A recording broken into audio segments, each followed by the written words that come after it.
Assalamualaikum warahmatullahi wabarakatuh. Kami dari kelompok 4 ingin mempresentasikan hasil karya kami tentang dinamika bisnis internasional terhadap ekonomi global. Perkenalkan, nama saya Nia Melandari dengan NIM 64220597. Pendahuluan. Globalisasi membuat dunia semakin terhubung melalui kemajuan teknologi, informasi, transportasi, dan komunikasi. Negara-negara menjadi saling bergantung dalam perdagangan, investasi, dan kerjasama internasional.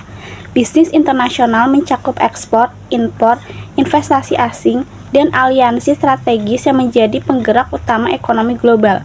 Namun, bisnis ini juga menghadapi tantangan seperti perbedaan regulasi, budaya, fluktuasi, nilai tukar, dan ketidakstabilan politik. Karena itu, perusahaan perlu memahami kondisi global agar bisa memanfaatkan peluang sekaligus mengatasi hambatan.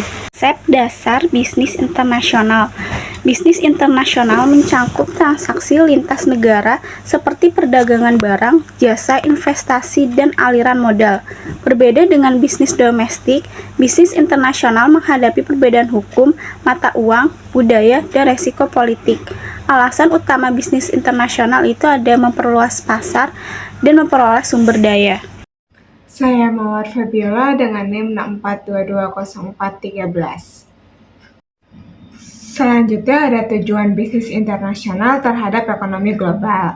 Yang pertama ada menganalisis bisnis internasional dari sisi ekonomi, perdagangan, dan wilayah. Yang kedua, mengidentifikasi faktor eksternal yang memengaruhi bisnis global. Yang ketiga, menilai dampak positif dan negatif bisnis internasional terhadap ekonomi global. Selanjutnya juga ada manfaat bisnis internasional terhadap ekonomi global. Yang pertama, memahami cara kerja bisnis lintas negara. Yang kedua, mengenal perbedaan sistem ekonomi dan politik antar negara.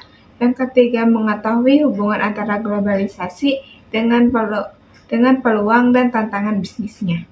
Bisnis internasional dari segi perekonomiannya yaitu perdagangan internasional berkontribusi besar terhadap pertumbuhan ekonomi dan PDB suatu negara. Aktivitas ekspor dan impor mendorong daya saing industri, menciptakan lapangan kerja, dan menambahkan devisa. Beberapa dampak ekonominya, satu, menumbuhkan industri dan membuka lapangan kerja. Yang kedua, memperluas pasar dan meningkatkan pendapatan nasional. Yang ketiga, mendorong inovasi dan teknologi baru. Namun, proteksionisme atau tarif kuota atau subsidinya bisa menghambat integrasi global. Era digital memperkuat perdagangan global melalui e-commerce, AI, blockchain, dan otomatisasi yang membuat bisnis lintas negara lebih cepat dan efisien. Perkenalkan, nama saya Syahla Firnavista, NIM 64220422. Bisnis internasional dari segi wilayah, kerjasama regional seperti Uni Eropa, ASEAN, dan Indonesia memperkuat integrasi ekonomi antar negara. Perdagangan bisa bersifat 1. Bilateral dua negara dalam contoh Indonesia, Australia, CEPA, dan kedua, multilateral banyak negara dalam kurung contohnya RCEP dan W2. Faktor wilayah mempengaruhi bisnis ini ada 4. 1. Perbedaan kebijakan, hukum, dan budaya, dan kedua ini stabilitas politik dan ekonomi. 3. Perkembangan teknologi dan digitalisasi. 4. Isu lingkungan dan berkelanjutan. 3. Tren masa depan bisnis global. 1. Transformasi digital global. Kedua, perdagangan berkelanjutan dalam kurung grand ekonomi. Dan ketiga, kolaborasi multilateral untuk perdagangan yang inklusif dan adil. Dampak bisnis internasional terhadap ekonomi global. Di sini ada 2, dampak positif dan negatif. Kita pertama-tama dampak positif. 1. Meningkatkan pertumbuhan ekonomi global. Kedua, menyerap tenaga kerja dan memperluas kesejahteraan. Ketiga, negara berkembang mendapat akses teknologi dan modal asing. Di sini ada dampak negatifnya. 1. Ketergantungan ekonomi. Kedua, krisis global cepat menular antar negara. Ketiga, dominasi negara maju dalam perdagangan dunia. Perkenalkan, nama saya Tantriani dari NIM 64220474. Dan di sini saya mau membacakan slide nomor 10 dan 11. Studi kasus Thailand dalam ekonomi ASEAN. 1. Perdagangan internasional Thailand bergantung pada ekspor elektronik, otomotif, dan pertanian. Hubungan dagang dengan Indonesia bersifat saling menguntungkan. 1. Thailand unggul di produk manufaktur.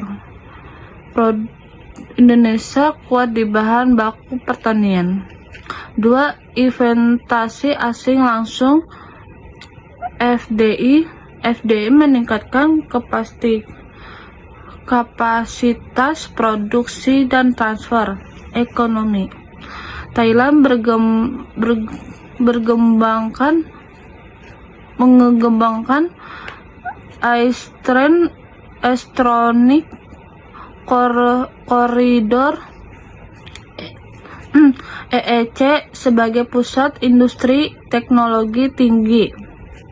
Kebijakan Thailand 4.0 mendorong ekonomi berbasis inovasi dan digital.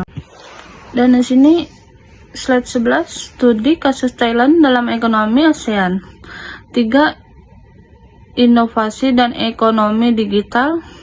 Pemerintah Thailand membangun EEC Economic Corridor of Innovation untuk riset dan pengembangan.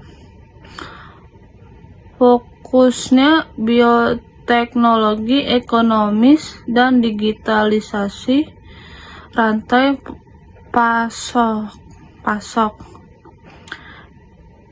e-commerce, dan fitres, mempercepat perdagangan lintas batas dan meningkatkan efisiensi.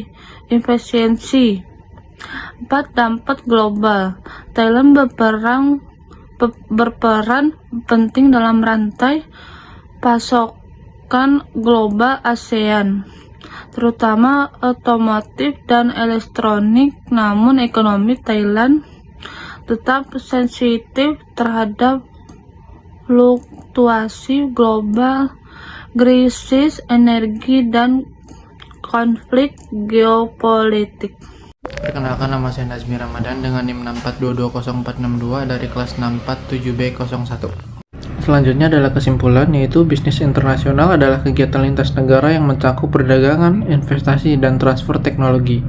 Kegiatan ini meningkatkan pertumbuhan ekonomi, membuka lapangan kerja, dan memperluas pasar global. Transformasi digital menjadi faktor kunci yang mempercepat integrasi ekonomi dunia. Namun, tantangan seperti proteksionisme, kesenjangan teknologi, dan ketergantungan ekonomi tetap perlu diwaspadai. Yang terakhir adalah saran, yaitu pertama, pemerintah perlu menjaga stabilitas ekonomi dan mendorong keterbukaan perdagangan. Kedua, pelaku bisnis harus mengadopsi teknologi digital dan strategi marketing berkelanjutan. Yang ketiga adalah negara berkembang perlu meningkatkan kualitas SDM dan diversifikasi ekspor agar mampu bersaing di pasar global. Sekian dari kelompok kami. Assalamualaikum warahmatullahi wabarakatuh.